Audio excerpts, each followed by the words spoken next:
everybody, and welcome to 500 Open Tabs. I'm Kaveh Taherian. And I'm Hannah Hillam, and welcome. Today we have a very special guest. Justin Westover is the creator of the world's sweatiest comic, Mr. Levinstein, which I'm sure many of you have seen, especially if you follow both Kaveh and I in the webcomic sphere. And he's also the illustrator and author of the books Failure and Feelings, both of which are hilarious. Trust me. Welcome to the show, and thank you for coming. Oh, thank you so much, Hannah. Thank you. I'm wonderful. I'm so happy to be here and be on your show. Thanks for the invite.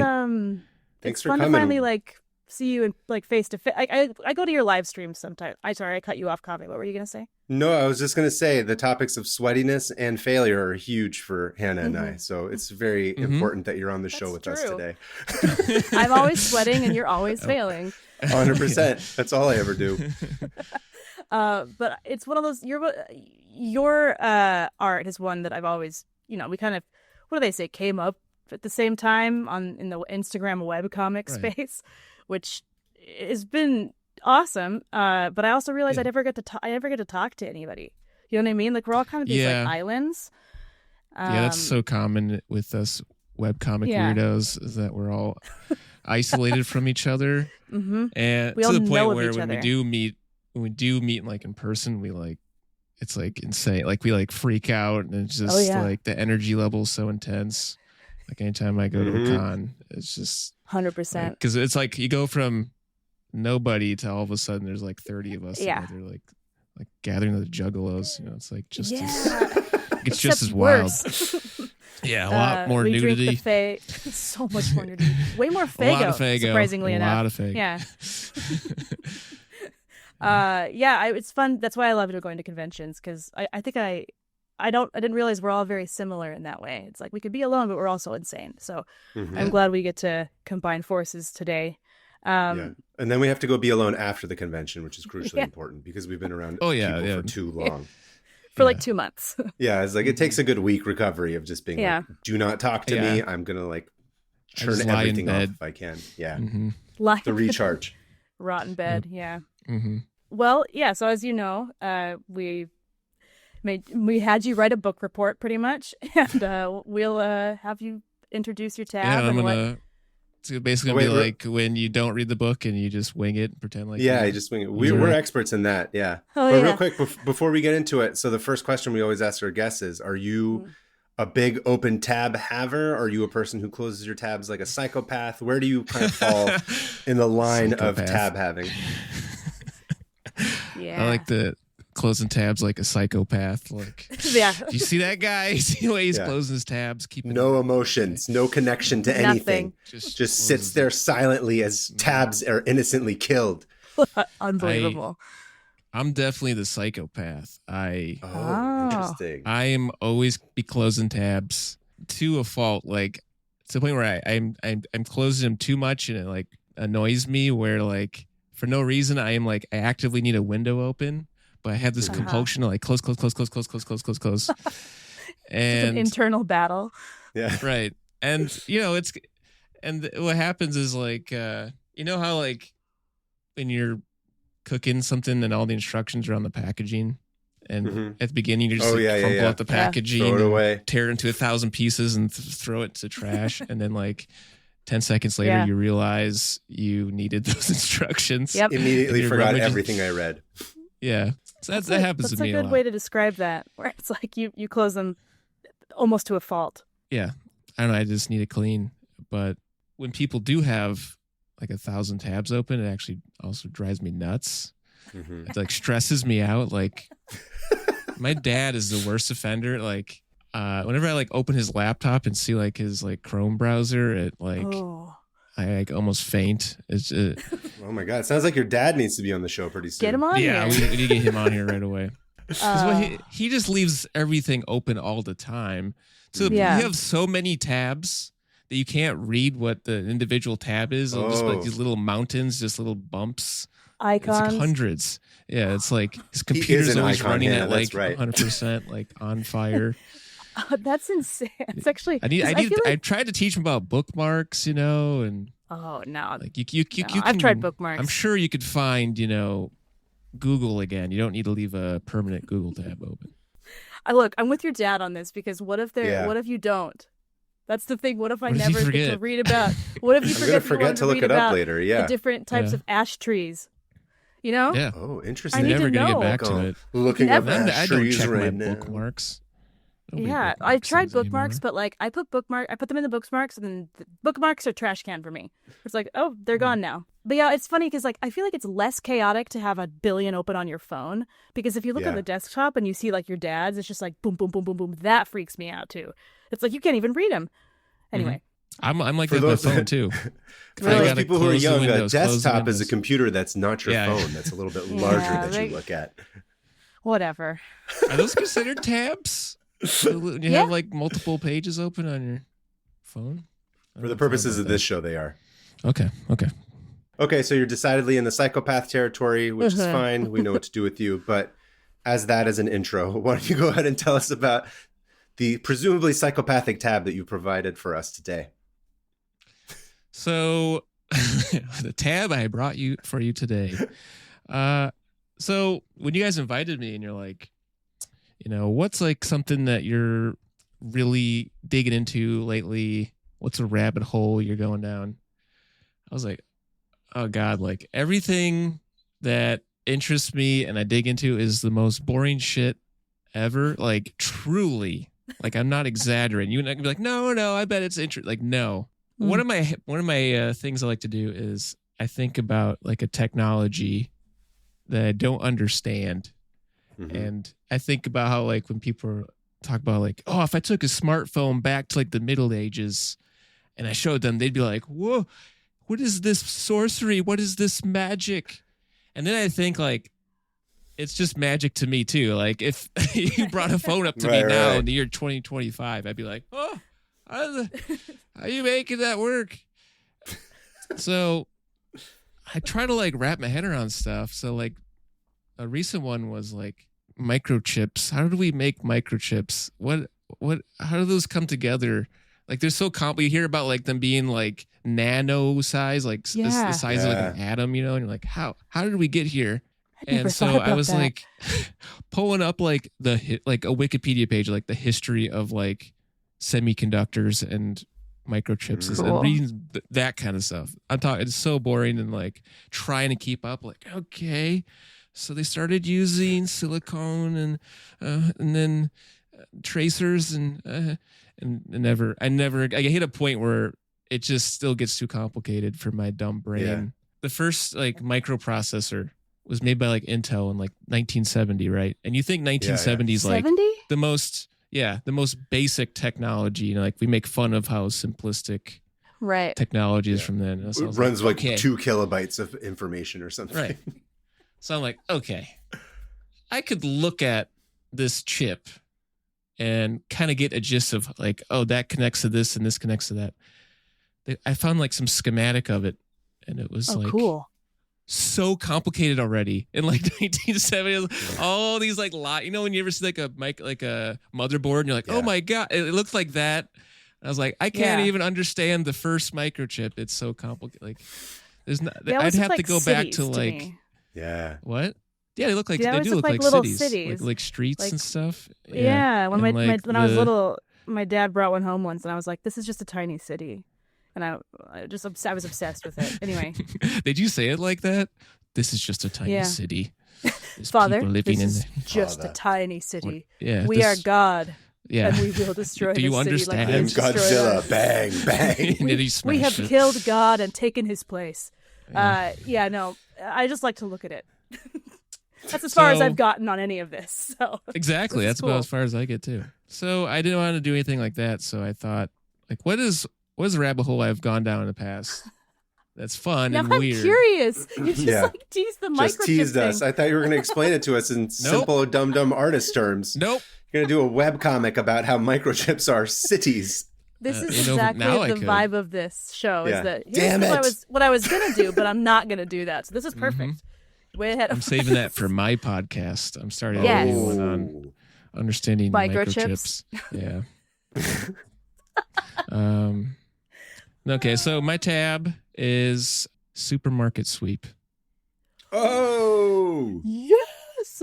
Okay. I'm here for it. cut back to 2020.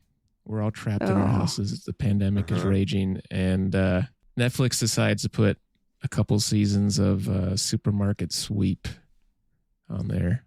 And I was like, oh, my mom used to watch this all the time when I was a kid. And hell yeah. People were running around in grocery stores, and I was like, oh, we should watch that. So like my wife and I are like watching Supermarket Sweep and having a great time. Just, at first just kind of laughing at, this is a show, I guess this is a show from like the early 90s, late 80s, early 90s, and it kind of limps along into the 2000s. It's a perfect way to describe it. You're just loving like the ridiculous hairstyles and fashion and just like brands and stuff. Cheap grocery prices of that era as well. People fill up their carts with turkeys. Yeah, and they're like $3 basically. Yeah. Remember when groceries were cheap? No. But they never were cheap. I don't. They never. That's the thing. I've heard about people complaining about. I mean, right now they're insane. But my whole life it's been like, why is this so much money?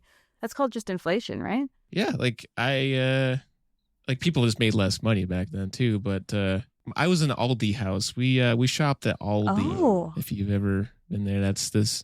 There's like your regular store. Yeah. And there's like the discount store. And then there's Aldi, like the weirdos from Germany with like products you've never ever heard of, brands you've never ever heard of, but it's cheap. And they won't bag your groceries. Did you live in Europe? Is that why you shopped at Aldi? No, it's there's Aldi's it's a worldwide brand. There's Aldi's baby. here? Yeah. Okay. Yeah, they're everywhere. Yeah. I didn't know that. So must I not could be go true. on a tangent about Aldi too, but I digress. Hey. We're loving it. The theme song is killer. It's an absolute jam. Clarinets and saxophones going nuts. The host is a total dork. Hang on, I gotta go got no He's riz. great, though. Yeah, I love him. David Ruprecht. Listen, how cool are you going to be if you're hosting a TV show that's a supermarket like shopping game show? You're not going to have any it's required that you don't have riz. Yeah. You are too I just looked cool up a and picture of charming. him. Yeah. I know I remember forgot. exactly what he looks like. Immediately, I'm like 8 again. This Perfectly guy- clear in my head.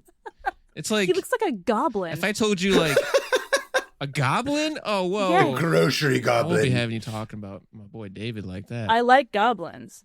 Never Yeah. said I didn't like goblins. He'd always be going goblin mode. But Yeah.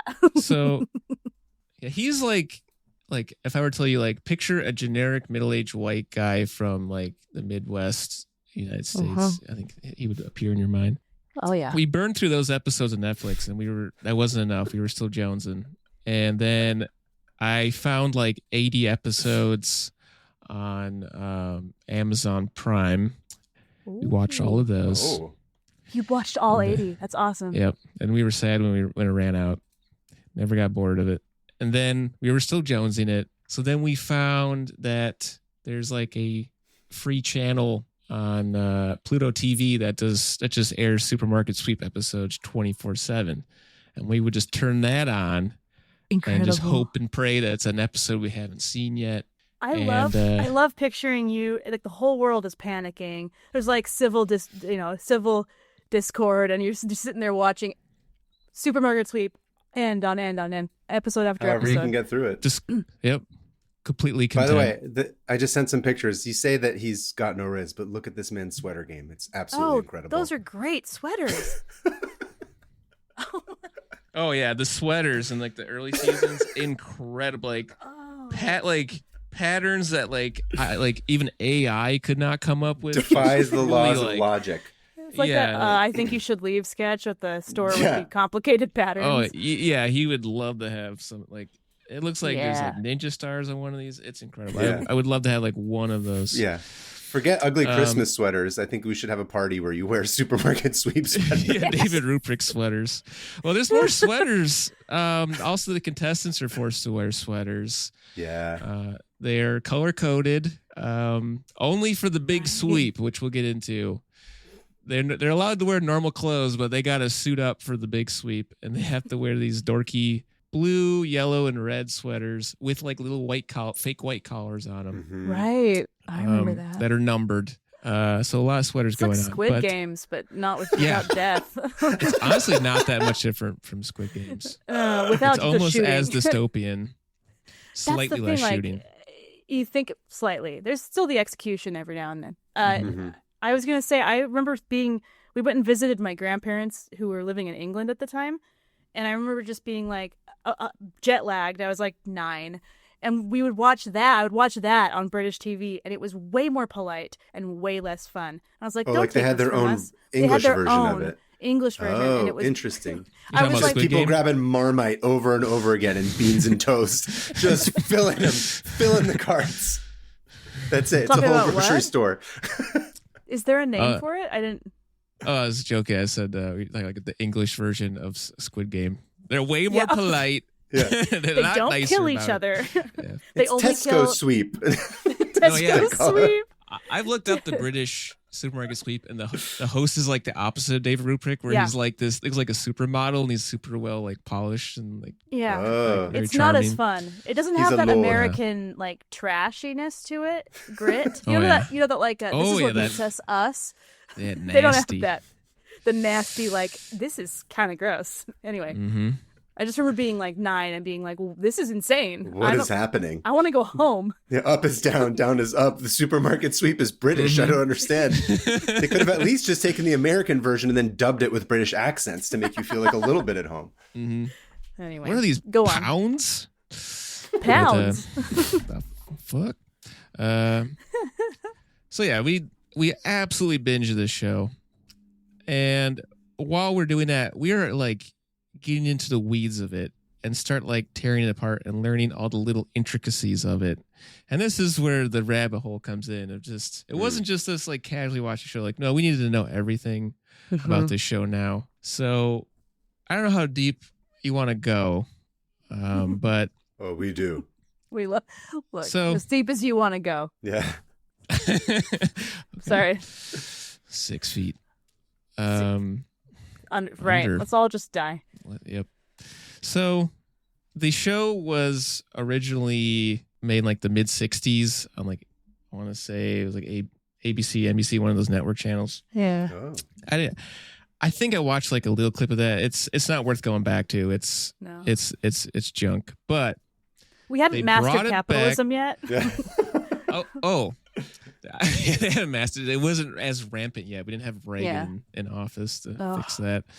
Thanks, Reagan. Hannah's favorite. Yeah. Ew. His favorite president. Oh yeah, you do have like that framed picture of Reagan behind you. Yeah, he does. The naked one. No, just wearing sweatpants. Wearing the sweatpants on his top, but not on his bottom. Oh yeah, he's wearing the sweatpants over his arms, basically. Only. Mother, I'm stuck in the sweatpants again. The only like noteworthy thing. So I started like everybody does with the Wikipedia page, which a lot of fun little nuggets in there. But if you want the meat of it, you go to the Supermarket Sweep wiki. You know, you're getting to like the good shit when you have a wiki, and Supermarket Sweep has a wiki. Plenty of links to click. And the only thing of note I thought was funny about the original series, the 60s one, was like they required a health check after the pilot because someone, I think, died of a heart attack. Holy shit! They're like running through the supermarket and died of a heart attack.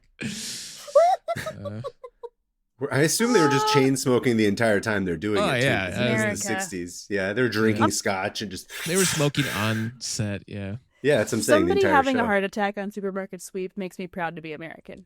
Yeah. They're like it's grabbing cheese puffs and just collapsed. Doing what they loved. Okay, amazing. So jumping to the era that I care about, like the late 80s, you got Supermarket Sweep with David Ruprecht, announced by one Johnny Gilbert, who you may know as the first and still current announcer of Jeopardy. Really? Oh. He's in his like mid 90s. Holy crap. And he's slurring still his speech. at it. Yeah. Wow. Good for him. Jeopardy. What's his name? I'm gonna look him up. He's like the Johnny Gilbert. He's like the only guy who's like from the original like 80s Jeopardy. He was born in 1928. Yeah, this guy. He's 96. It's almost 100. Yes. That's gonna be still all of our generation. We're all gonna be working until we're like dead. Yep. You know. Yep. And loving every second. The people that work those shows too, like we went to a taping of Jeopardy once a few years ago, and it's like people who work those shows live or not. They don't live. They take those jobs forever because you're like, I'm a cameraman on Jeopardy, and I'm going to be on this job for the next like 40 years. And they're all like good union jobs, and they'll film like whatever 6 episodes in a day or something, and so you don't even have to work year round, and it's like forever. It's forever job stability. It's a dream job. Yeah, it really is. Honestly, I got into the wrong line of work. Yeah. Yes. Yeah, film industry and television industry famously should have got on a game show. Yeah. Well, they did bring the show back in like a couple years ago, and interesting. I remember hearing about good. This. Didn't only last a couple seasons. Host was like Leslie Jones from SNL. Oh, interesting. That's right. Also, David Ruprecht, the original host. They didn't ask him to come back. He did not come back. He actually auditioned to become the host, not the host, the announcer, to be just the announcer for the new Supermarket Sweep. He auditioned for it. I watched the audition tape for it because he did it publicly. That's so humiliating. It was so sad. And they didn't put him on. He got beat up by the 96-year-old? You know what? They didn't bring back Johnny Gilbert was too busy with Jeopardy. He was like, I'm not doing Supermarket Sweep again. Now they got a whole new crew, but they didn't even like have David Ruprecht come back to be like on like the first episode. No to, respect like, pass for your the elders, or where you came from, or your lineage. Disgusting. We need a goblin. Leslie Jones is no goblin. We need a little forest creature. That's what he looks like. Yeah, he needs to be like maybe like hiding out in like the in the aisles and like takes your groceries. Oh, David. He's implemented into the show as like a stumbling block in the actual grocery store. They actually did have that for a little while. They had like monster guys who would run around the aisles and like block you from reaching certain products. I'm not hiding underneath the turkeys. Yeah, pretty much. Second breakfast. Yeah, it's like the guys in like Legend of the Hidden Temple popping out. It was basically another good show. So to just quickly run through how the show works. There's people in an audience. Johnny Gilbert's like, it says like a product like, who's got the Ritz crackers? Come on down. And like someone holds up a box of Ritz crackers from the stands. And it's like The Price is Right. And they run down and they get like 3 teams of 2 people. And then they're asked like various trivia questions, and it's all about brands. It is just absolute worship of commercialism, capitalism, materialism. It is capitalists manifest. It is like the ultimate celebration of just companies. So like if you watch like a lot of commercials, like you've just been brainwashed. You'll do 90s? well on that show. Yeah, because they'll even quiz you on like commercial slogans and jingles and stuff like that. It's ironic that in this era of of like the collapse of capitalism, that they forgot their North Star, which is that it's supposed to be about loving capitalism. That's why the reboot didn't work, because it was more about like, let's have a comedian, let's lose sight of like the person that used to host the show before. It's supposed to be about the brands, you guys. It's not supposed to be about the influencer aspect. To the point where I always felt like when they had like a trivia question and nobody got it, there was just like that brand, whoever like agreed to be on that show was like, oh my God, all of our marketing has failed. They don't know about Mafia Brothers Pizza or whatever it's called. Damn it. We failed the people we love so much. It's almost like a bad look. Felt like. What are corporations going to do now? Mm-hmm. Oh, they're already doing it. So they go through trivia. They're actually winning time. Time is the right. And the way time comes into play is there's a big sweep at the end of the show, which I teased earlier, where they got to put their army issue sweaters on, and only one member of the team. It's a shopping cart, and with the time that they've earned, they spend that flying through the this grocery store and grabbing products, and their goal is to get the highest total amount, like to spend the most money on groceries. Mm-hmm. And there's all sorts of like little bullshitty things they add into the mix. Like here's a shopping list, and if you get everything on a shopping list, you get an extra $200. Or the blow up doll bonuses. Yeah, blow up doll. If you grab the sex doll in aisle 3, yeah, that's an automatic win. Don't actually. None of that allowed. Don't tell me what to do. I thought this was America. Someone had a heart attack. We don't want to have another heart attack on our hands. It would be like the Jolly Green Giant and then like crap like that. They have to grab though. That's right. And don't fuck him. They were super cool. They try to, and he's just smooth down there. Damn it. Where? Yeah. So they do that, and once they tally up the totals, whoever had the most wins. They send the other two teams away to be killed, presumably. Yeah. And then they do a bonus sweep, and this is where you actually make money, because so far your only winnings are how much money you got on the sweep, which averaged about like $300 to like $1,000 at most, split between you and your partner. I mean, that's like only an one hour grocery work. store run. That's like $500 a head for like being on the show for 30 minutes. That's pretty good. I mean, you I also bet they lose were your there. Dignity. What I know dignity? for a fact they're there all day. Yeah, there's no dignity to be lost on that show. If so, the bonus sweep is like they get more trivia, and it's more like a riddle, like the riddle of the Sphinx, and they have to find the product based on the riddle. And there's 3 of them. They have to do it in order, and if they get to the third one, they win $5,000. And that's and the they're big lucky because they won't get dragged out behind the back of the supermarket by the dumpsters and shot execution. Yeah, exactly. Style. They care more about survival at this point. Yeah. So that's the show. To your point, that's the perfect opportunity to have 3 different bridge trolls that pop out from like wherever you are and then give you the riddle. Mm-hmm. David Rubrick couldn't have been there. Yeah. I kind of want to prefer, as much as I love my version, I love this version with the goblins and the trolls. Yeah. Look, that's cottagecore is in. Let's just lean into it. Yeah. I don't know if cottagecore works quite well with rampant capitalism. Like you've retired off to your meadow, and but also there's like billboards everywhere and blinking lights to buy things. It's like cottagecore, but it's like they live, and like if you put the sunglasses on, you realize like everything is like telling they you live. to consume. I think you've just described Animal Crossing. That's all that is. Yeah. Oh my God.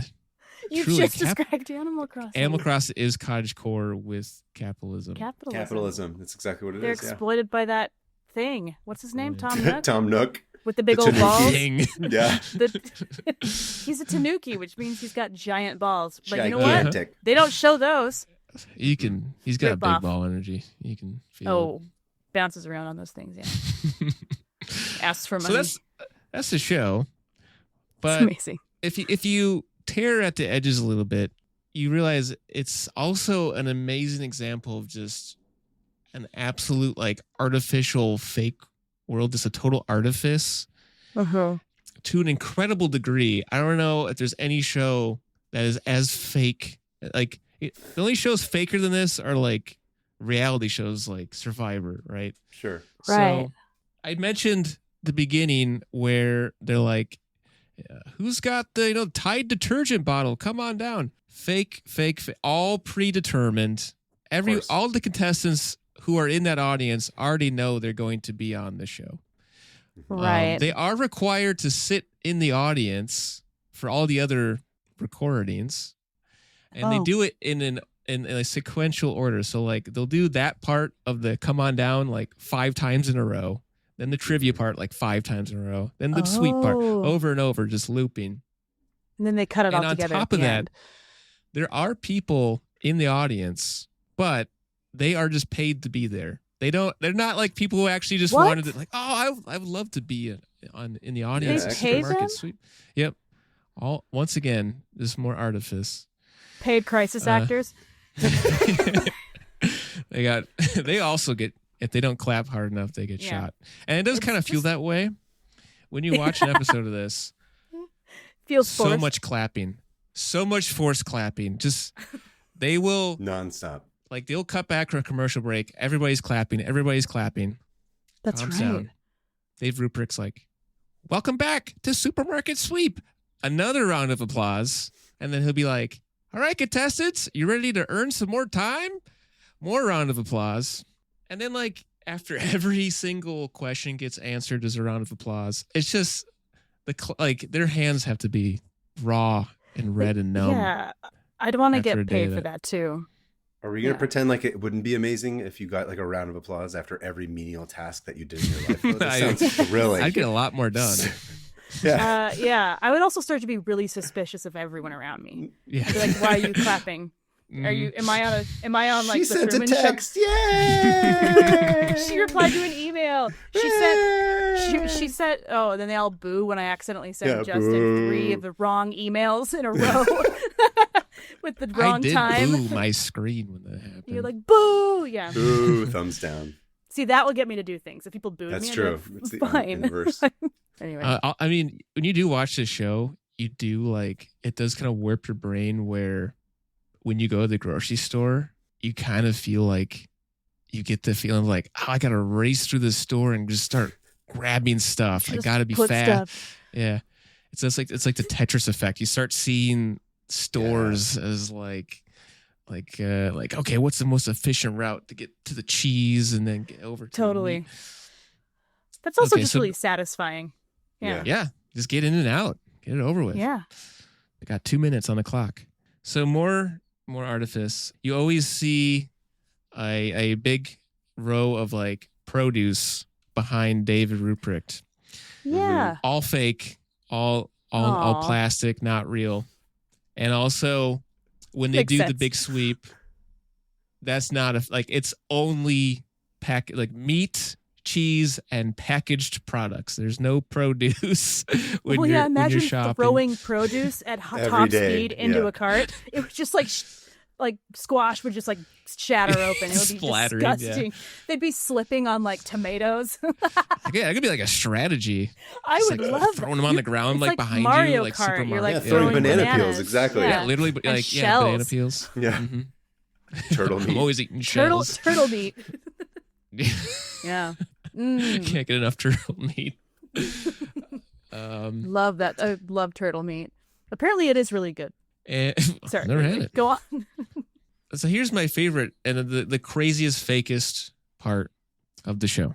They're pulling one over on you. It's like a visual trick that I didn't notice until I read up on it. The way things are positioned in this supermarket, you have the audience, right? And you have the contestants facing the audience. Mm-hmm. But when they get to the big sweep, where the audience was is now where the checkout lanes are. So if you're facing, because now if you're facing in front of the store, all of a sudden there's no stands, it's checkout lanes, right? Yeah. It's like, okay, that's fine. They got to change things.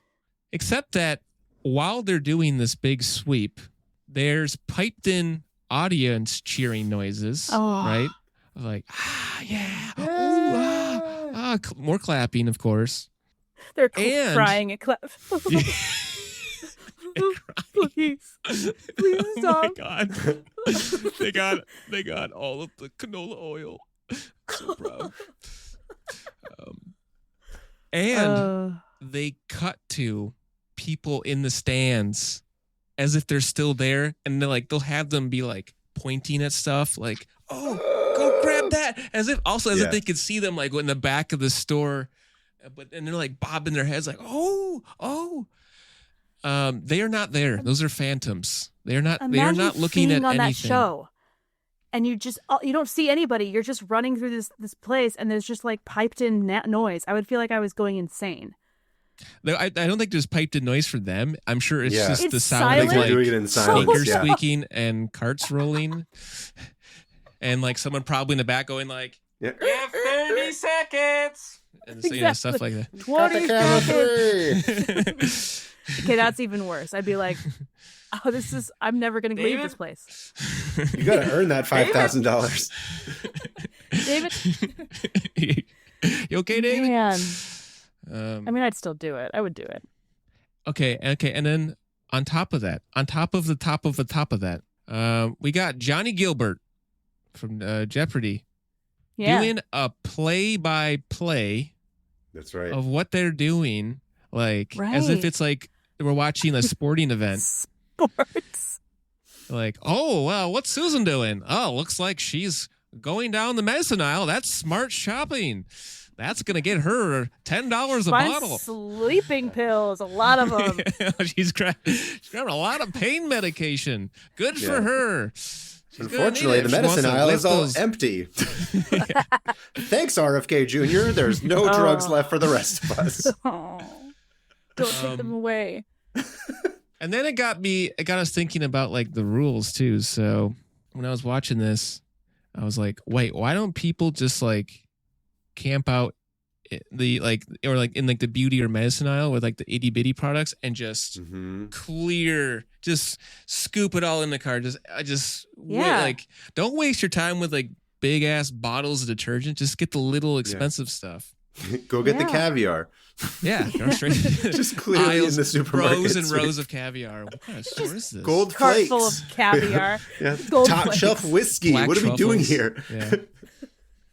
Get the champagne. Get the Cristal. That's it. That's Dom just a Perignon. couple bottles of that. You're fine. Mm-hmm. Just medicine and alcohol. Yeah. Perfect. Yeah, that's my Friday night. Yeah. So there are some limits.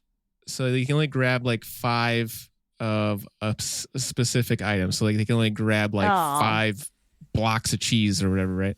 It still does not answer for me like, okay, well then I'll just grab 5 Tylenol, 5 just make like not explained. I don't know. I think there was like some unexplained rule because it's more exciting to watch some like 120-pound old lady like deadlifting like bags of dog food and trying to get it into her cart and causing irreparable damage to all of her joints.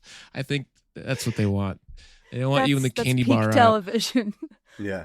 Right. Oh. So yeah, just amazing. So like, just an awful show. Just one of the worst pieces of media ever created by man. Of just the brand worship. And just not even being phased, like everybody's happy and excited and giddy and like it's all wholesome, but we're also celebrating just buying, excess. just shopping, just excess, and then just how fake every little component, like just absolutely no confidence, and it's just everything's forced, everything's fake. Imagine showing that to like somebody who is starving. Yeah, right. You know what I mean? Be like, this is what we do in our country. We gamify food. Yeah. Well, I mean, we do that all the time with like, cooking shows, like cooking competition shows. Like, I'm sure they prepare all these dishes and it's like, all right, I'll throw that shit in the trash. Put it in the trash. Yeah. Probably. That supermarket sweep. All right. There is one real thing that I neglected to mention. With everything being so fake, apparently in the early seasons, one real thing was most of the products outside of the produce, the meats, the cheeses were actual meat, like the racks of ribs and turkeys and hot dogs, and they would keep that place cold, but not refrigerator cold. Not and cold there's enough. like stories of David Ruprecht saying like everything's rotten and expired, and there's like a so smell, like by the end of like a season it would just stink.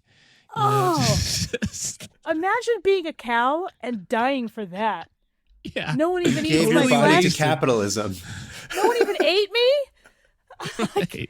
No, you I sat just rotted on a game show. on a set. No way. Got thrown into a cart over and over again, so people could go home. That with could have been. $300. That could have also just been fake. You wouldn't need the real turkeys. You could have just taken the turkeys Which and filled it with a bunch of eventually- weight, like sand or something. They Totally. learned. Yeah, could just I been like that sandbags that you they did that put with produce, the but logo not on meat. top of. Yeah. Totally. Amazing. Yeah. What a bummer of a show. Full now I artifice. think about it.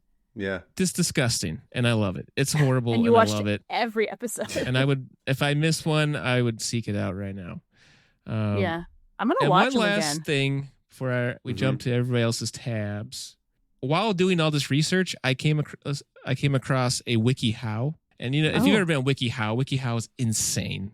You could spend a whole day on WikiHow and lose your mind. Just the weirdest stuff where it's supposed to be like teaching you how to do things, but it gets way too specific. The art's incredible. Do to like here's how you I don't know, what would it be like? Take out your own stitches, and it's like somebody has drawn every step of the thing, and I'm like, who's that artist? Who's doing this? I'm obsessed with it. So, like for example, I have this tab open, and on the side it's showing me you might also like, and one of them is how to act like a baby again. And I see like an adult in a diaper, like a drawing of it. So yep, adult babies. Interested in that. I've gone down that rabbit hole, and it's not a good one. You wanted to be a baby for a little while. I went down. Being an adult. I read all about adult babies, and just don't go there. I bailed pretty quick. Not being a baby, I didn't do it. I want to make very clear that I did not wear a diaper. The instructions were too complicated for you, Hannah. That's why you gave up. I couldn't figure out how to put the diaper on. The drawings were not concise enough. I needed to re-illustrate these. Good thing I'm an artist. I thought I was supposed to put the diapers on my hands, and everything just went wrong. I piss out of my hands. I mean, why wouldn't I put them on my hands? Oh yeah. That's I mean, lobsters pisses out of their face, so it's true. Do they really? Yep, they do. Lucky. They do. Yeah, it's convenient. That is convenient. So there is a WikiHow page called "How to Become a Fan of the Supermarket Sweep TV Game Show," and definitely look this one up. Yeah, how to become a fan of the Supermarket Sweep TV Game Show. It is gigantic. It is so long. It goes into painstaking detail, and also 90% of it is just explaining like, okay, you should watch this part. And then when you're done watching that part of the show, watch this part of the show. And then when that part of the show's over. It's literally explaining it. Yeah. Yeah, recognize the introductory credits. Mm-hmm. This is amazing. Who made this? I don't want to know. Is this AI? Did they make this for AI? No. I don't think so, because I found this many years ago. This is before AI really blew up. Yeah. Oh, this is amazing. There's somebody sitting in their house. It seems like it's written for like a computer to understand how human beings function. It does.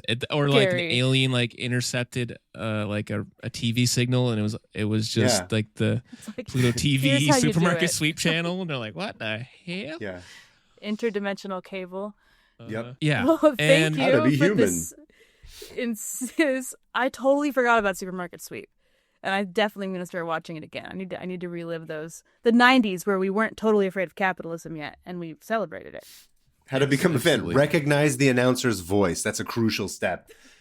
Oh, if you keep scrolling to the bottom, there is maybe the best drawing of David Ruprecht of all, like maybe the best drawing of a person ever. He's so beautiful. He's got like big luscious lips and like perfect eyebrows, and he's so sweet. That is not wearing a sweater though, which I find fun.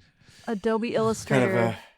Yeah, this is the later seasons. He switched to he got serious. He put on a tie. Sold out. Yeah. Sold out. Oh, this is incredible. He didn't read the WikiHow tab. He just gave up. I'm saving that image so we can put it in the video. Wonderful. Thank you so much for the supermarket sweep tab. That was not what I expected today, but that's why we love doing this show. That's why we like guests, because happy to talk about that anytime with anyone. Yeah. For too long. Look, if we had like 6 more hours, I'd be down to just do it and deep dive into that. Read this tab. Read that WikiHow at length. That WikiHow, I think that's the longest WikiHow I've ever seen. Right. Yeah. That's like the equivalent. It's like not 15 easy. steps. No, it's not easy to be a fan of that show. Listen to the show. Yeah. You have to swallow all of your morals and beliefs about how the world should work, and which I've done. Yeah. No, easy. All right, Hannah. I believe you're up next. What's the tab you got for us today? So today, I'm going to be the tab I opened, or that was open, is about jewel beetles. Okay, it's about a bug, which I know it's just kind of not my usual thing. This is more of a you thing, Kyle. An animal that is somewhere that it shouldn't be on. Or that. An animal that is somewhere that it does not belong. Well, this one belongs where it is, but it's an idiot. This animal, this bug is also the dumbest. sounds like me. Yeah. You can also relate to this. Okay, so they're called jewel beetles, right? And Okay. they're called that because they're like iridescent. Like my fingernails, I painted them. Oh, look at you, Wicked fan over here. How dare you? Whatever. It got me lots of I got my views on sweater. You Instagram, got your so, jewel beetle nails. Yeah. I got my All on brand. I got my jewel beetle fingernails. They're gorgeous, and so they're like one of the most common beetle species in the world. There's 15,000 species of jewel beetles. Wow. There's one kind that's called the Melanophila acuminate. Okay. I remember that song larva- from Lion King. Yeah. Beautiful song. Whose larvae can only develop in trees that have been burned by fire. Whoa. So it's very specific, Hardcore. and this also means that they need to be able to figure out where burned trees are. And so this actual species of jewel beetle is a living fire detector. Oh, that's and he's cool. 5 times better at detecting forest fires while they're happening than anything we've created. And so if you just pay attention to these beetles, you can be like, oh, they have these like ultra sensors that can detect fire or like where fire's heading, I guess. No, they can't do that. That's insane. But they can detect it a bit better than us. So we've started like inventing stuff based on their little sensors, which are in their armpits, their wing pits. Yeah. Arm They don't tits. piss out of them, but arm tits. They got arm tits. Dude, arm tits. I drew an arm tits picture at Jewel beetle photos. At New York Comic Con, I told Hannah to do arm tits. To draw arm tits. As a weird challenge. I don't know why I said that. Because it was day 3 very and natural. we were insane. Yeah, so I drew beautiful, pert, luscious Gorgeous. arm tits. Someone bought it, didn't they? Immediately. Someone bought it within an hour. I was like, okay. And then he drew one for me and sent it. A line starts appearing. I heard this is where the armpits are. The arm Is tit this lady arm is tits here. lady? I'm like whipping them out as fast as I can. What size of tits do you want in these armpits? D? Double D? Okay. Imagine that. You can't even put your arms down. It doesn't matter. Down, no. This doesn't matter. Has nothing to do with this tab. So they have these sensors in their armpits that sense where fire is. And that's one of the jewel beetles. Oh, they're swelling up again. There must be a fire in the area. Mm-hmm. Is that really how they do it though? Yeah. They look at those. No, they do. They can like that's how they sense infrared something. I should have written it down. Hold on, I did. Infrared something. Infrared firearm tits. Mechanoreceptors. And they can detect fire. Oh, That sounds like infrared, a made up thing from I know. like G.I. Joe. All right, The boys, put your mechanoreceptors are here. mechanoreceptors on. I'd watch that. So if G.I. Joe had arm tits that could sense fire, I'd Oh, watch yeah. it. Oh So, my god. Tab after tab would be opened. So other jewel beetles have been used for like thousands of years in paintings and jewelry, like earrings. They're the iridescent ones. Living adornments, like they'll crawl around. You'll put them on like a little chain and they'll crawl around. Religious shrines and decorative boxes. And so they're kind of important because they're everywhere on every continent. But the one I'm focusing on today is the Julodomorpha bakewelli jewel beetle. Oh, okay. And this guy, so stupid. He can't detect fires. Oh, He can't. He's not even pretty. Let me send you a picture of oh no. of him. I'm saying him as if there's only one. He can detect fires once they've already happened. He's been dying out. I see burn marks. I think there was a fire here about a month ago. Yeah. Here he is. They are. I'll send you one. Hold on. Oh, cool. I only know gotta jewel look up the beetles chat. from Animal Crossing. I've Oh caught a few. yeah. Speaking of Animal Crossing, Cottagecore capitalism. You should Cottagecore coin that. capitalism. Cottagecore I think capitalism. We did. Cottage Gore is my next zine I'm doing, by the way. This is kind of cool. I like that. So he's cool. Look, they're cool looking. It just looks like a still looks pepper. good. It looks like a pepper, yeah.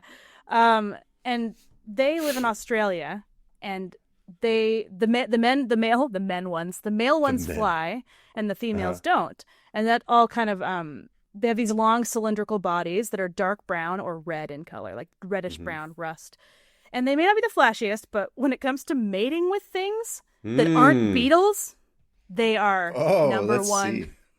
Number one in banging outside their own species. Not even species. They bang beer bottles. Beer bottles? Yes. So hell yeah. Yeah. They can't help it. So here's what happens. These idiots.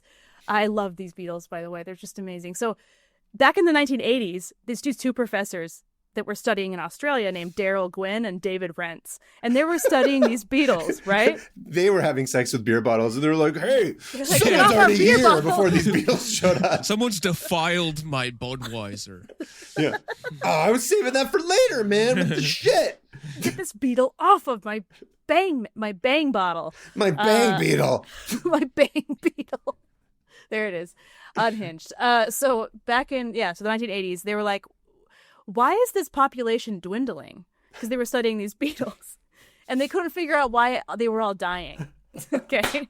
So one day they were walking around, and it was very common in Australia, and probably still, to just drive, maybe not drive and drink, but back then they would drink and drive and then chuck their beer bottles out into the outback or whatever. And so these brightly, like, iridescent, brownish red beer bottles that could catch glints in the sun would just be brownish area with points. The brownish area with points. They could catch the sunlight really easily. And they noticed one day, they're like, oh, we should pick some of these bottles up and throw them away. And they noticed one of these beetles was, like, attached to it. And they kept trying to shake him off. And they're like, this guy is not getting off this bottle. And then they noticed something. And I will send you another photo. They're like, what kind of orgy is this? Getting shaken around. I'm actually going to send you a picture. Bad orgy etiquette. Literally like a mixer. Of a beetle orgy, okay? Yes. So sometimes multiple. So they think that these bottles are just gigantic. This is my phone background. Yeah. But if in that bottom one, you can see its little penis. Oh. Penis. That's what they call beetle penis. It is penis. I meant to say beetle penis, but I'm going to call it a penis from now on. Penis is perfect. And they would swarm these things and have like an orgy on the beer bottle. And, full of beetle juice. There you go. I'm so mad I didn't think about that. Yeah, me too. It was amazing. So they would like mount the beer bottles, and they would think that they were gigantic versions of females.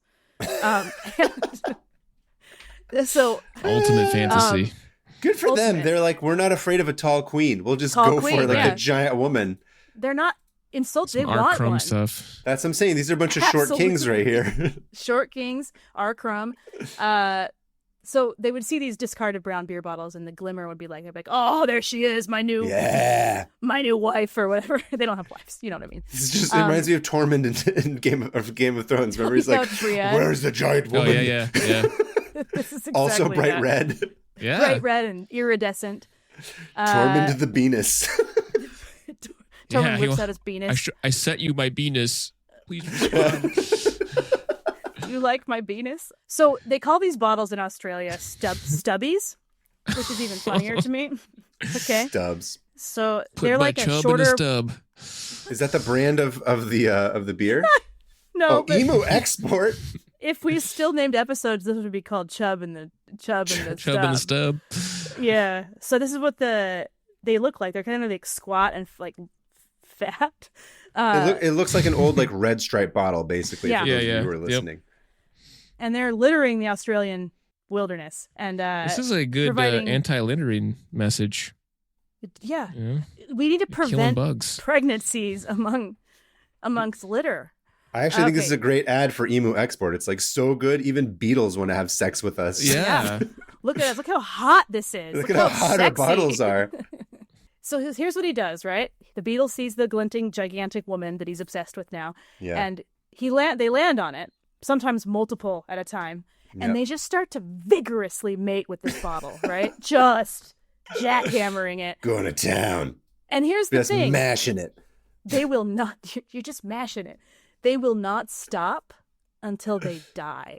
Oh. So these guys just go at it, die from exhaustion, or they get like burned by the sun because they're just going at this unsuccessfully mating with a bottle. They burn to death, or they get eaten by other insects while they're mating. So What? He's just like, are you finished yet? Are you finished yet? Finished? I don't know what else to legend. Do.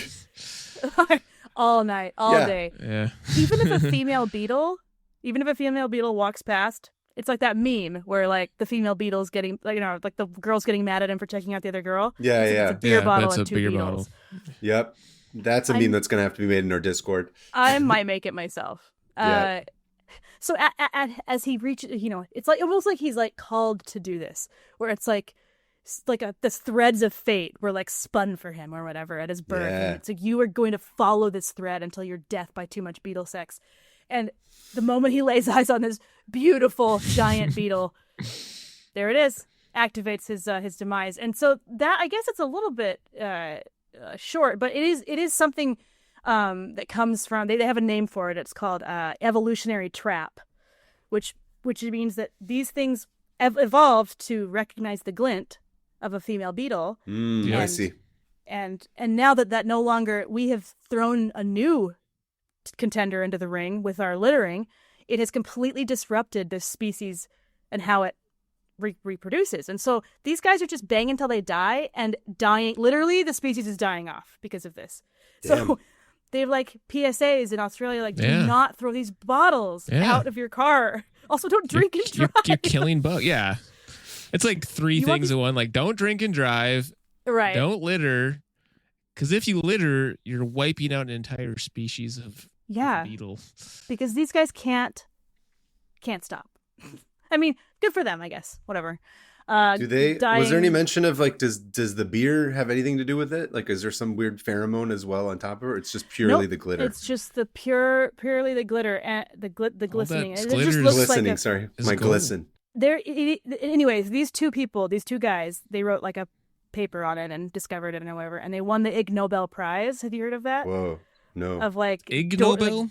Yeah. Like it's dumb. Instagram gives out Nobel prizes. IG Nobel. It's the IG Nobel Prize. But it's for people who make kind of dumb discoveries that like feel like silly, and like it's like almost like a joke Nobel Prize. But this sounds like something you and I should be deeply involved in. It's still like prestigious. It's like, you went and researched beetles that die from too much beetle sex with not even beetles. Like, that's hilarious. But it also plays into important research. I do too, because it plays into how we as humans have kind of thrown a wrench into a lot of like animals and how they are supposed to survive, and in ways you don't expect. Like with moths, apparently moths follow moonlight. They use the moon as a guide, which is why they're always like, oh, there's so many moons now all over this city, and they're just like flying into all these lights and dying. Yeah. And so it's like we totally throw them off. And same with turtles, where they have to like go out to sea, like they hatch and then they go out to sea. That has to do with like too much light pollution, because they don't know if it's day or night. And so they're like, I guess we should go, and then they get eaten. So it's like all these crazy things. Well, I've seen that. It's like on, I think, one of the Planet Earth series. I can't remember which one it was. Where it's like the babies go the opposite direction into the city because they get confused as opposed to going into the water. Yep. Now there's a show that will cheer you up. Yeah, right. Will Planet Earth. Skip in your step. David Attenborough. Yeah. I'd rather watch Supermarket Sweep. Got run over by a giant Tesla. And we're gonna show you a montage of that now. A Cybertruck. No, those little baby turtles were just not fascists. That's why they got run over. Anyway, one of the things I thought was funny with humans is that we evolved to like seek out dopamine. Like, it was like the reward center was so few and far between that we're like, oh, we're just trying to survive. Oh, okay, we can just work toward this because that'll be a success. And then the dopamine hits, and you're like, oh, we'll keep surviving because it's worth it. Yeah. Now we don't have to survive all the time, and so we just fill ourselves with any sort of dopamine rush we can, and that's why we're all addicted to everything.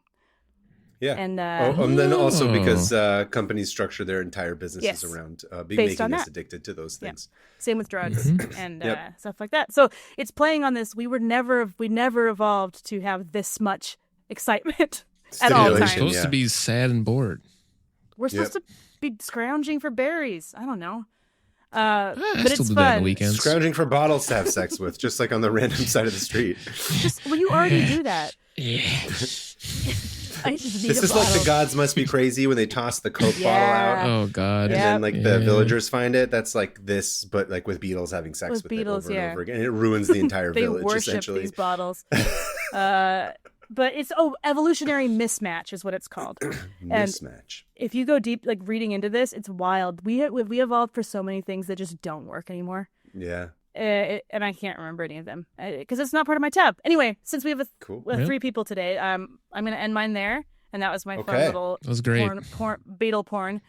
That was wonderful. Thank you, Hannah. You're welcome. Thank you Keep for your an eye tab. on those penises. Kaveh, what do you have for us?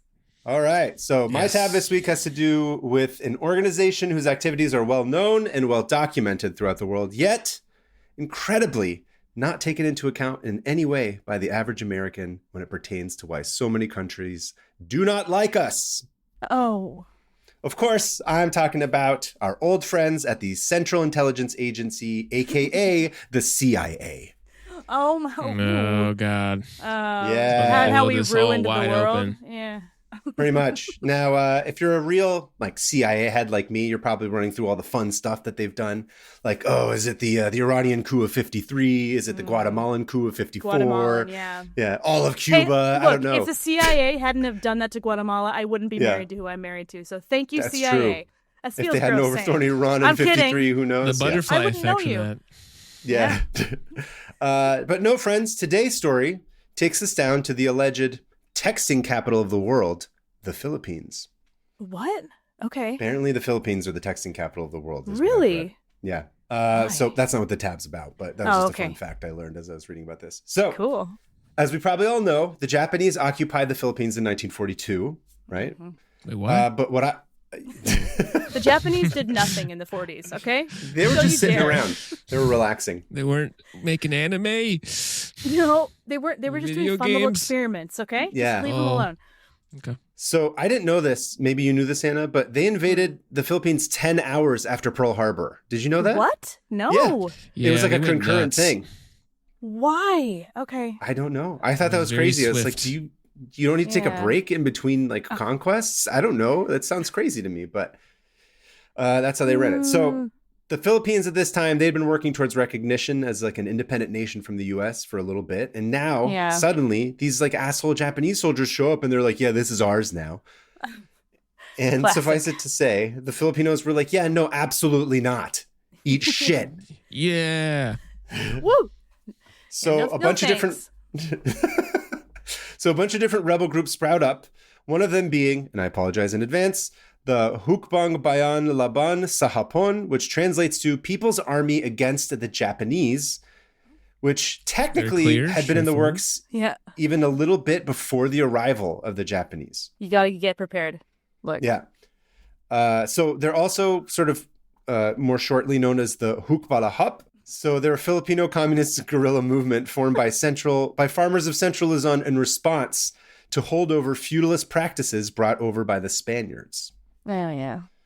Not great. So during this war and the occupation, they fought Japanese troops, took down the Japanese tax collection service, intercepted food and supplies to the Japanese troops, and trained their soldiers in the art of political theory and military tactics based on Marxist ideas. This is reminding me of that tab you did about...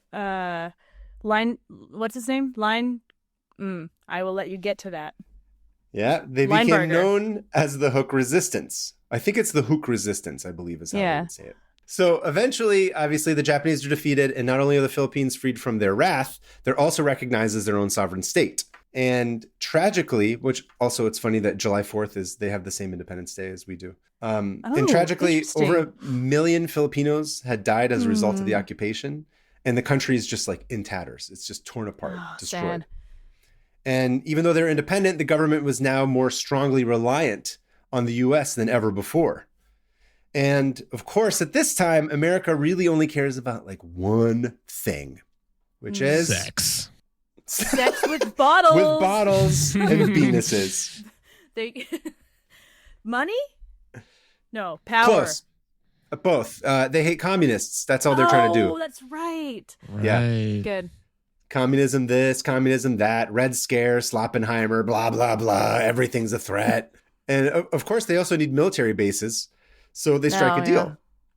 Part of this deal was known as the Bell Trade Act of 1946, which included the infamous parity clause that many claim ensured American control over the Philippine economy. I sort of glossed over this because that was like another 50 tabs that I was tempted to get into, but for the sake of this, just all you got to know is there was a deal. A lot of people didn't like it. It felt that America was left in control as a result of it. And they're probably right. They're probably right, yeah. So now the hooks, of course, were absolutely like, yeah, no, eat shit. This is the worst deal of all time. What the hell are we doing? We just spent all this time killing and fighting these Japanese who try to take over. Now the Americans are going to come in and like do some terrible trade deal. Die. Poor Philippines. Like everybody just shows up and it's like, this is ours now. And then they have to kick them out and then someone else shows up. Just... Over and over and over. And the Americans, they know that they're the new occupying force. They're not dumb. They understand. And they're like, listen, these guerrillas calling themselves the People's Army against the Japanese, that's going to be a problem for us because you see, all you got to do is swap out Japanese with American and suddenly we got a whole new pain in our ass. Mm-hmm. You got to get rid of them. Oh. And the Filipino government tried, but like these are literally these are guerrilla armies. They're not just going to be like just get rid of them. Yeah. Guys, go home. Just go home. Thanks for your service. Time to go back. We're done. Yeah. This is our home. Mom, this like is, just a mom was like annoyed with her kids roughhousing. It's like, stop fighting. Mm-hmm. They're like, oh, we're so sorry to bother you. We'll just go back to being beholden to landlords again. So sorry. Yay. But of course they're like, no. Not only that, they also, remember, they helped defeat the Japanese. They're like, what the hell is this shit? Like, this is how you're going to repay us? Time. Yeah. Oh, yeah. Oh. And they retreat into the jungle and essentially declare war on the government. And it gets crazy for like a good decade. They're like, people are getting assassinated and they're killing. There's political unrest and instability. It's awful. Again, forgive me, I didn't have a ton of time to go into like the sort of nuances of what this is and who's on the right side or the wrong side. We don't do that here. We don't do that. I mean, they're like straight up assassinating like first ladies and stuff like that. Like they're going around killing people. Great. So anyway, whatever. TBD. Yeah. No one knows what to do.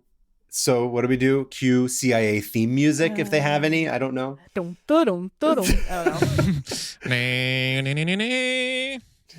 Yeah. So Night Court. I like that. Yeah. That was beautiful. I was gonna say it should have been the supermarket sweep theme song. Is when the CIA shows up. Yeah. Oh my god. It really They're would. just grabbing countries and shoving them in the carts. So Hannah, as you mentioned, this is at the exact same time our old friend Paul Linebarger / Cordwainer Smith is literally inventing psyops. That's right. And I'm sure he's involved with this somehow. I did not find his name directly involved, but there's absolutely no way that he wouldn't have had some sort of like, memo written or like supervising it or whatever. This is squarely within exactly what this guy would have been in charge of. So the CIA recruits a guy named Edward Geary Lansdale to run this operation. Now, before the war, Eddie was an ad man in San Francisco with clients such as What's up, Eddie? my boy? What we doing, you son of a bitch? Oh, you're here to mess things up. Oh, okay. Classic advertising, Eddie. perfect fit. Love it. His clients were as big as Wells Fargo, Nestle, and the current mayor of San Francisco, Levi Strauss. Now, he was the mayor? No, he wasn't the mayor. I'm saying the current mayor of San Francisco is basically the corporation of Levi Strauss. Oh, man. That's a little bit of a San Francisco politics joke for you. I thought you would have gotten it. Maybe it wasn't very good. But I thought maybe you were saying, sorry, I'm getting defensive for no reason, but I'm not going to stop. So I was like, maybe he was the mayor and he was also a business owner. That's no, not it was American just a enough, pair but... of jeans was the mayor. Reagan and a pair of jeans. Yeah. Oh, my Ew. God. Mayor of San Francisco. Levi's. He only wears 7 for all mankind. That's the kind of jeans wrapped around those hips with like the jewels on the butt and like yep, butterfly, yeah, butterfly, yeah, the pre-torn holes. Mm-hmm. I like the way my calves look. Anyway, Edward Lansdale, ad man, worked in San Francisco, comes to work for the CIA, and in 1950. He arrives in the Philippines officially as an Air Force officer and advisor to the Philippine president, Ramon Magsaysay, but in reality, he was there to take reins as a pioneering PSYOP warrior. And Go ahead. You got a question or a comment? I wonder if my grandpa knew him. Probably. Was he in the Philippines? He was, he was in Japan, but in 1950 in the Psy Warrior department. And he wrote his thesis on something about the Philippines, and now I want to know if there's something about this. Sorry, Yeah, I I'm got sure. tied into my Again, family. Everyone check off the bingo card. the bingo cards. I brought my family into it. Okay. Go on. He quit the CIA because he felt gross. That's the other thing. Everybody. Nice. That's all that matters. It's all that matters. Again, remember, this is the beginning of this entire like operation and how PSYOPs work. So there can't be that many people that would have been working here. This is also the beginning of the CIA. The CIA is just sort of being founded here. So it's not the organization with thousands and thousands of people like it is now. So I'm sure he was at least aware of what was going on. Unless, I don't know, actually, then I shouldn't even say that because who knows? Maybe in the CIA then they were like, no one gets to know about anything else, like even within the actual organization. There were many tactics employed to take down the hooks, but the most interesting one, and the reason I decided to do this tab, was as follows.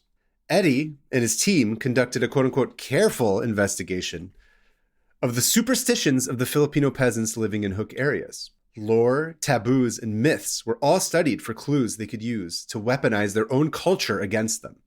Oh my goodness. Eventually, he learns about the aswang. You guys ever heard of an aswang? Again, hopefully I'm pronouncing this correctly. It's ASWANG, aswang. Aswang, I think, is what it is. Aswang is an umbrella term for various shape-shifting evil creatures in Filipino folklore that can be organized into 5 basic categories. So you got like your run-of-the-mill vampire. Oh. Again, I apologize. The manananggal, which I will get to in a second.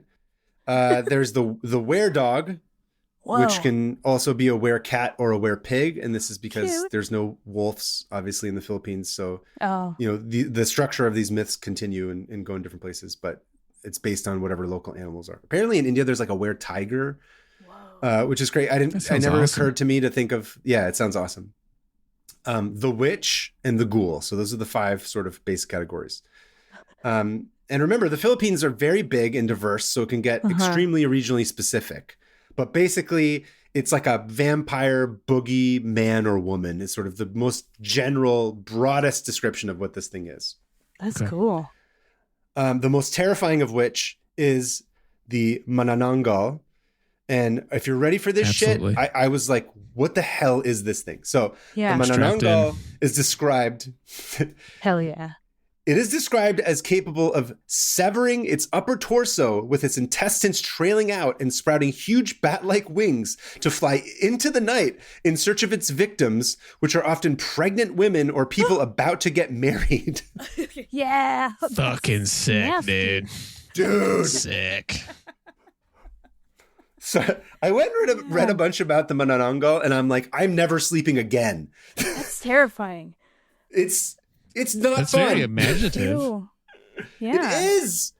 Imagine a parent making that up so their kid doesn't go into the jungle. They're like, oh, and intestines. Oh, and wings. And it probably was. This led me to like where that came from. It's like the Brothers Parents Grimm fairy scaring their tales. kid. Like they would just make up horrible stuff just to get kids to do what they want. Yeah. Like if it works. You suck your thumb, a guy will show up and cut it off. That literally was one of them. Like a guy would show up with a giant pair of scissors and just chop your thumb off. Finger off. If you sucked Goodbye. Damn. That's amazing. I mean, it's true. I'm the guy. And it's got famously wearing a necklace of thumbs right now as we we record the episode. It's lovely. Your shirt literally says "I eat thumbs." Yeah, I was gonna say I didn't see the bottom part of it. Not cement. You just suck on thumbs. them, ironically. One at a time. They're like lollipops to her. Okay. Anyway, I also found a movie called Malari, which is sort of about this. It's a interesting movie. It's on Netflix. It's a Filipino movie. But like, dear Lord, dude, just not something I would have loved to have grown up hearing about. That shit is terrifying. So anyway, back to our friend Eddie. So what does Eddie do? Eddie comes back, and he and his men, they're just a bunch of gossip girls. So they start spreading rumors that there were aswang sightings nearby. They're just like, oh my God, did you hear that there are aswang sightings that were happening nearby in the jungle? Oh, you didn't know about that? Oh, well, I guess you're a loser. You're I not heard going to get to sit with us. That one has intestines that aren't as long as the other one. So yeah, it's good to shut up, you can't say that. Shh, don't say intestine like that. So remember, these are different categories. So the rumor that they spread is about the sort of run-of-the-mill vampire guy. And not directly to the fighters, but to like everybody in the area that are surrounding the fighters in this one section of the jungle. And remember, this is, as we mentioned, the texting capital of the world. So news starts spreading very quickly. They're not obviously all texting at that time, but they're known for being very culturally, just like they share a lot and they talk a lot to family members and stuff. So it's a very social culture. So it goes very quickly. And so Eddie sits back and he gives it a couple of weeks to make sure the word gets back to the hooks. And the next step of the plan is to have proof. But he has a plan to deliver. So he had his soldiers track a small squad of hooks on one of their known trails.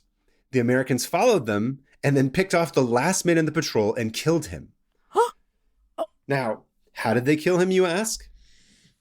By puncturing two holes into his neck, then hung him upside down, Predator style, as to drain all the blood out of his body. That's the way you gotta do it. What vampires do. They call it the reverse vampire. Yeah. Around these parts, no. And that kind of, I did not expect the CIA to have that on their list of crimes. Is faking a vampire attack. Yep. Amazing. Unreal. And so they drain all the blood out, and then finally they just return it back to the trail and just toss it and then leave it so that the hooks can discover it again. And like then, man's Eddie's his corpse. And Eddie, he's just sitting there and he's like self-satisfied, putting his hands behind his head, and he's like, yep, man, these idiots are going to be so convinced that a mythical vampire is in the woods. I'm so great. I did a great job. But of course, the hooks come back and they find this body and they're like, oh my God, someone stabbed our friend in the neck and drained his blood and placed his corpse back on the trail. Right. What kind of a monster, mythical or imperial, would ever do such a thing? Exactly. They immediately saw through it. Yeah. Gotta love the irony. Eddie and the CIA literally become the monster. And even better and more American was the fact that, just like in Afghanistan, the Americans didn't even take the time to research the hyper-regional practices of the population. The people in that region of the Philippines believed in the aforementioned Manananggal, not this specific kind of vampire, so it wasn't even relevant. Idiots. Yeah, it'd be going somewhere that you think, it's like going to like Transylvania or somewhere around there and just assuming like, oh, these guys will just, you do completely wrong monster. Yeah, that's what they did. From Transylvania. Yeah, exactly. Bigfoot sighting. Yep. Anyway, so they're idiots, basically. They just did it. And I mean, it worked because people were terrified because they're like, what kind of a monster does this? But it was not anything related to their own lore. It was us. Yeah. This really happened, though. Like, this is confirmed. This did. Yeah, no. He wrote a book about it afterwards. So he talked about it. It's funny, too, that movie, Malari, the one I watched, they even referenced that event in the movie because it takes place over like 3 generations. The concept's actually really interesting of that movie. It's a bit long and kind of like it's not super great. It's not like my top movie I've ever seen, but they do mention it, which I thought was fun. But anyway, what they refer to as sort of as the Aswang scare tactic was only used once to dislodge a hook squadron of a few hundred soldiers in the wrong area. And as you might expect, it did not win the entire war. No. But in the end, though, the hook insurgency was worn down by years of fighting and until they eventually surrendered in 1954. So this random guy got his blood drained for no reason. For no reason, dude. It's almost as bad as being a cow on Supermarket Sweep. Yeah, Supermarket Sweep. Yeah, they might as well have put him on Supermarket Sweep. He would have been worth big money. That's insane.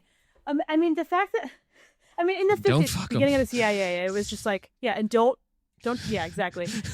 Beginning of the CIA is like, you could literally do anything. Every idea was a good idea. They're like, why not try it? They're like improv. They're like yes, Andy. It's improv. Yes, good idea. Andy, Good idea. Yeah, It's like Family Feud. But Filipino guerrilla style. No, that's just wild to me. It's wild. I love that we get away with everything, and then we still get to be. Yeah. We're always on our high horse. We always will be. We always look down on everybody else. We'll always think we are. That's the thing. Yep. Yeah. But I don't think we'll always be. I think we're watching it crumble right now. But maybe. Someone should fake a Bigfoot attack and scare all of us. Yeah. Yeah. Just attack have like a somewhere dude else. with like his cavity and like smashed in, and it's like the Yeah. shape of a big foot. We would all It's funny honestly because that would work. we would believe it over here. Yeah. The Philippines are like, clearly a did man this? killed this. Yeah. But for us, Yeah. What the like half the shit? population be like, oh my God, finally we got real proof. Oh, and that's How much more evidence do you need? so that was the only time they did it. That one time. That was the only time they God. did it during that war, yeah, specifically. During was that the thing war, they okay. tried. Yeah, who knows? They might have done it other times. But again, if you're a CIA agent, which I'm sure they're listening to us now because they're pinged for this, do your research. Hire people who are curious to Right. learn about the area that you're trying to destroy. Bring in people who aren't just trying to get the information to destroy them, but somebody who's curious just to learn about them. That's how it works. We're looking for a job if you haven't caught the drift yet. Yes, exactly. I need employment. You want to work at the CIA? Please. I want you to be a Psy curious. warrior. I'll research tiny little cultures in the middle of nowhere. Yeah, anything for money. I do that anyway. I'm literally doing But it for we this do that for podcast this, just for and the hell it's of it. free. Anyway, if you want to learn more, I again, it was hard for me not to go and be like, here's all these different stories about the Aswang and like their different variations. But truly, I have to say, the Philippines, dear Lord, you guys, that's some horrifying shit you guys have come up with. I'm impressed. Yeah. Wild. The imagery is just like horrific imagery in terms of like the scariest shit I've seen. I'm like, it's just dark. I was I like, love that. dear And then their Lord. most like recognizable chain is Jollibee, I want to say. And it's Yeah. just what's like a that? cute little like bee or Fast food something. place. It's a fast food restaurant. It's like super cutesy looking. But little do you know. And karaoke too. I'll be shocked if Jollibee's one of these horrible monsters. what they base it I on. was gutted by a Jollibee. So if anyone's listening, to our tens of listeners, if you have more cool Aswang stories, let us know. I'd love to hear more because they're truly insane. Yeah. Any Filipino listeners can weigh in on more of this. That's what's wild. Anyway, that's the end of thank my you. tab.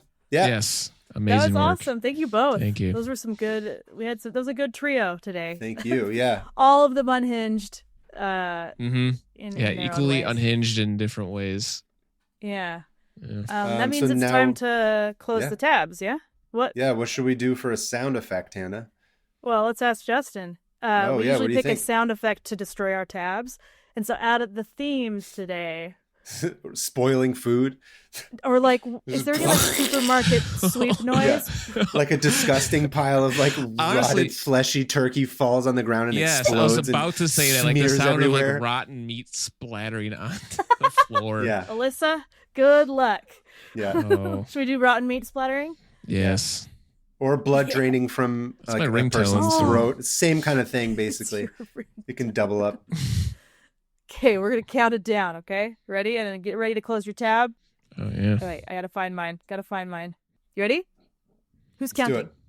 You can. Okay, 3, 2, 1. Close. If you're Justin, close every single one that you've ever opened. Oh yeah. Like a I did psychopath. before one. I couldn't. Psycho. go back. Nice. You did it before one. Yeah, okay.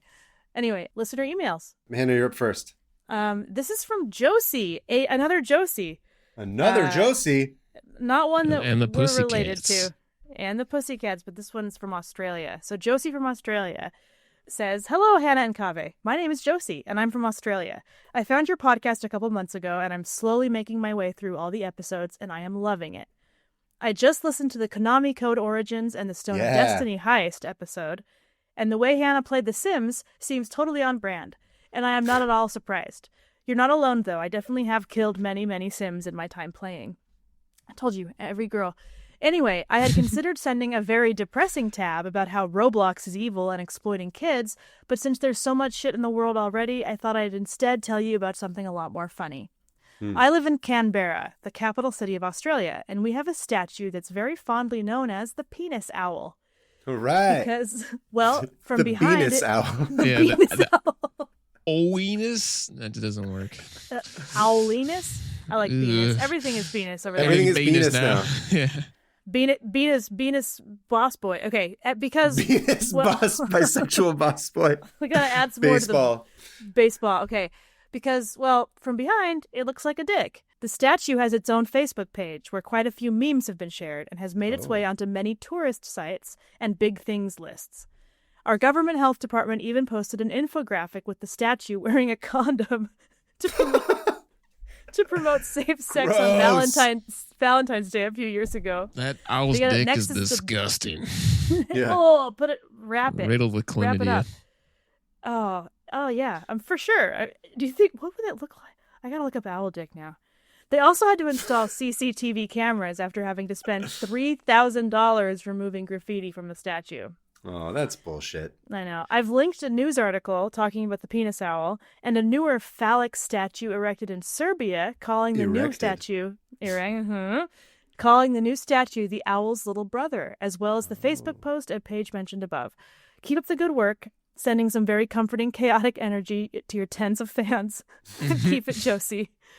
P.S. The first time I heard that, I freaked out and went, "What? That's my name!" But now I love it, and we should all keep it, Josie.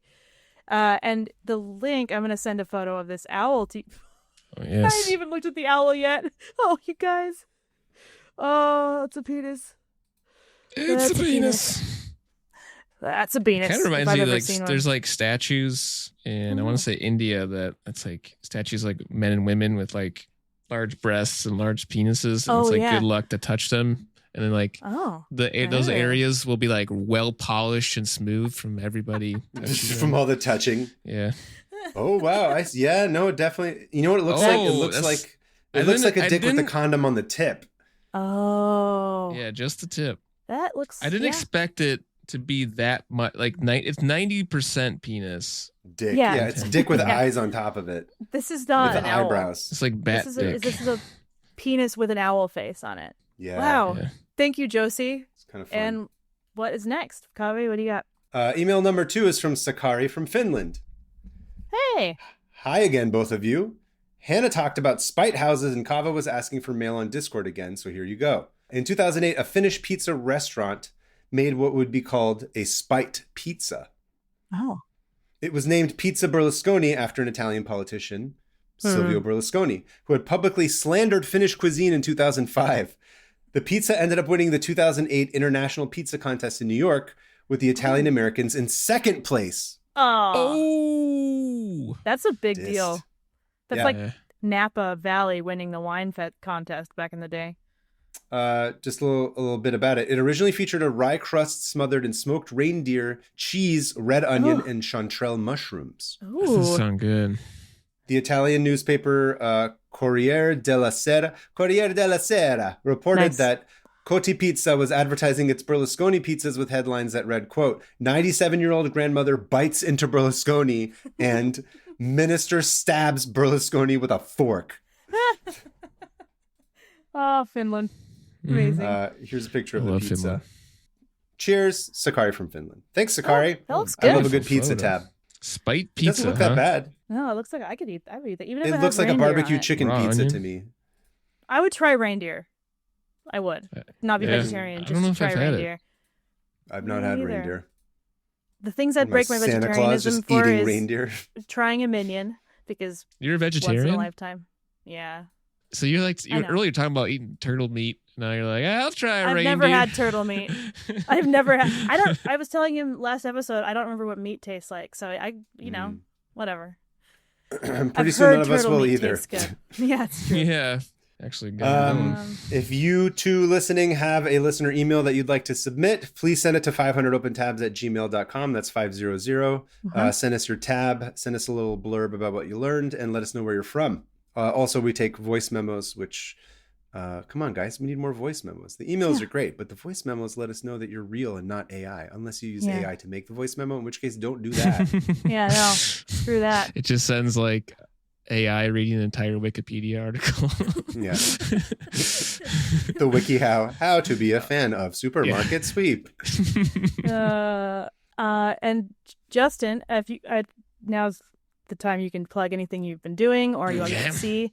Read Mr. Levenstein if you can. Mr. Levenstein. If you want. Short and sweet. Yeah. Please. Where can people follow watch you? Supermarket Sweep. Do yourself a favor. But read the how-to first. Yeah. What to expect as a fan. But yeah, you're at Mr. Levenstein on Instagram and all over the place, right? Just Google me. And you Google, yeah. And you also do live streams, which are really fun. So follow him on Twitch. Yep, I'm over on Twitch. And thank you so much, Justin, for taking the time to come and be on our show and do a cohort, as we always say. It's wonderful to meet you and to have you part of be part of the insane roster of crazies that we bring onto this program. Yeah, one of the psychopaths. You got a psychopath on here. Just team organization. Look, I'm jealous. That's why I'm calling you a psychopath. I'm jealous that you can let go of things easily. Anyway. And you can find us at 500 Open Tabs. Yep. You're the Marie Kondo exactly. We should just start calling people Marie Kondos instead of psychopaths. Yeah. One and the same. Venn diagram circle. But you can find us at 500 Open Tabs on the Instagram and everywhere else. Blue Sky. Thank you. And me at Hannah Hillam. I'm at PermaFriends on Instagram. We have an upcoming show, C2E2. Don't have table information quite yet, but we're going to be in Chicago. I'm very excited. Hannah's mid-excited, as she is about everything. Excuse me.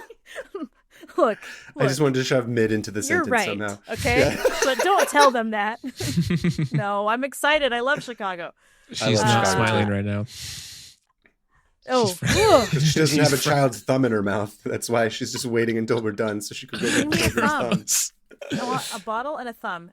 A bottle meaning like a beer bottle, not a baby bottle. I'm not an adult baby. Beer bottle's a bag. Get more skeptical by the minute. And please share this with your friends and family. If this tab reminded you of anything we talked about today, share it. That's the best way to spread this. If you're listening to this, send this to everybody in the CIA. Let them all know about how fun this podcast was. And we have a Patreon and a YouTube and a Discord. So join them all. Looking for subscribers. Again, thank you, Justin, for being on the show. Wonderful to have you. And until the next time, everybody, I will see you at the Gwen Stefani Tribute Toilet. What did I say last time? It was kitchens for shitting. Swamp me into the swamp. Anyway, bye. Thanks, everybody.